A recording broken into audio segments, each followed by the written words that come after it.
Patterson, and I've been teaching children in this neighborhood for part-time for 10 years.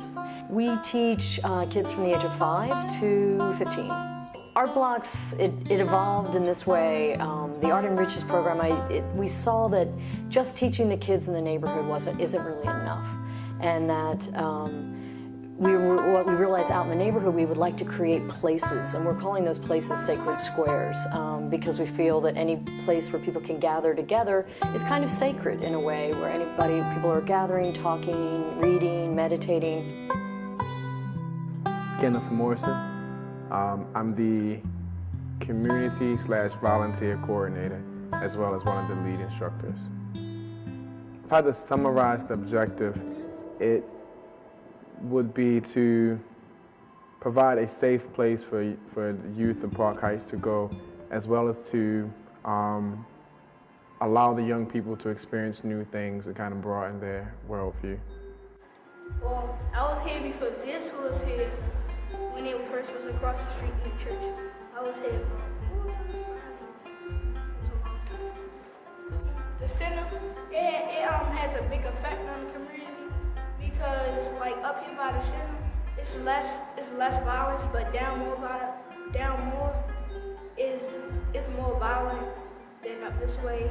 The center has put a big effect on my part of the community, because people, they could like come up and like volunteer and stuff, and just have something I can do, instead of being out on the streets all day. With Raekwon, I'm his group instructor here.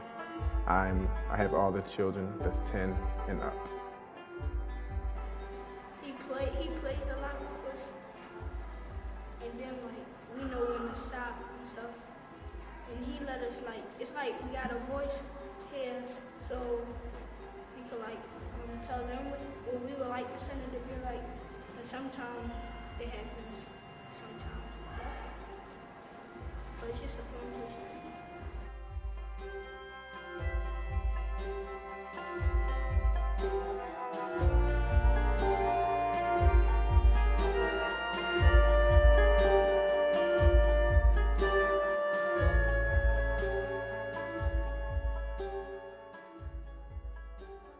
The biggest problems we run into, unfortunately, are behavioral issues and self-esteem issues, and I think art is an excellent way to deal with them, both.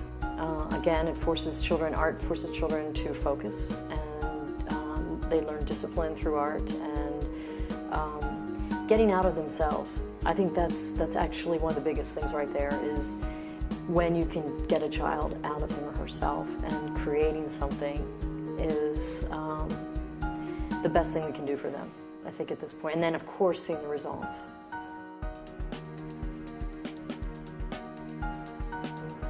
We've experienced a lot of problems with gangs and violence recently in this area, in Park Heights, period.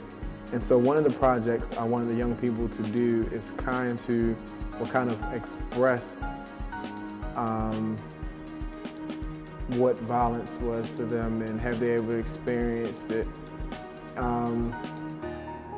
in order for us to kind of think of how can we improve our programs here to help them deal with it. But I kind of wanted them to be able to express to me what are some of the experiences they're facing outside of these walls.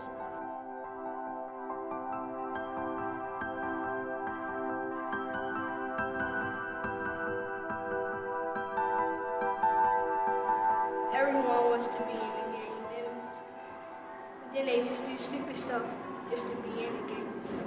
It's crazy. My best friend, his brother, he got killed. He he got stabbed up and set on fire between some blood stuff.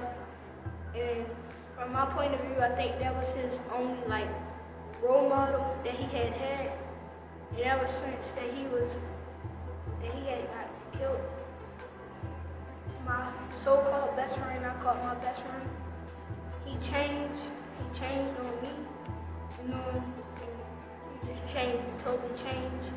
He tried to like start his own gang, and now he uses drugs, and he got his gang, and his role model's not there anymore. He don't have his gangster role model, all he got is his old grandfather.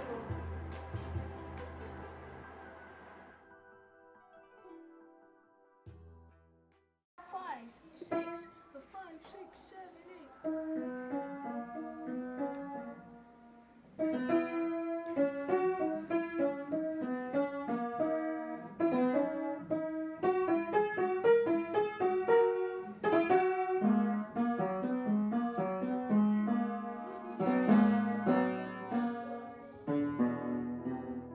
When they come here, they're able to just drift away in a lot of ways with their art, allowed to just to venture out, but at the same time, the focus on what is doing things that really is really bothering them, and it's really therapeutic in its own way, and it's a good way of calming the kids' nerves, as well as, I think, honestly, allows them to kind of prove what they're capable of, help them see their own potential.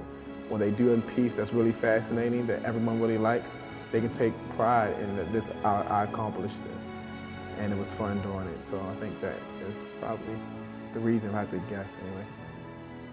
So we're hoping that we could do a neighborhood successfully in 6 months. It could take as long as a year. Hopefully it's ongoing.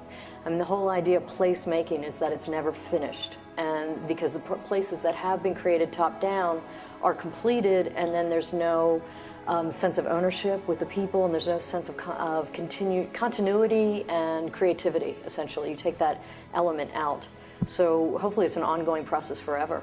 The maintenance of the places once they're created, making more art as the art evolves. I would just want to see a nice, clean neighborhood and not all this gang stuff that's around. I just want it gone, be like it used to be.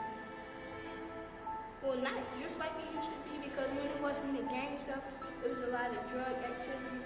But I just want to see a positive community where you can go outside and talk to whoever you want to without people threatening you or saying stuff negative about you and stuff. You just walk outside, wear any color clothes you want to, wear any color shoes you want to without somebody coming up to you, beating you up or asking you was you in the gang or something. First day of the program of the brand new building, when we first built the building, the very first day of the program, when the kids came in, and we would let them know that this building is theirs, that we built this building for them. And they came in and they saw how nice the building was, and they couldn't believe how nice the building was. In fact, Raekwon, when the first time he came in, he was one of the first students to walk in the building, and his statement was, "Wow, this building belongs in the county, and it doesn't belong here." And quickly all the adults says, "No, this building belongs right here." And the kids just seem to be really excited about just being able to have something nice and new, and it's just for them. And that's probably one of the most memorable experiences here.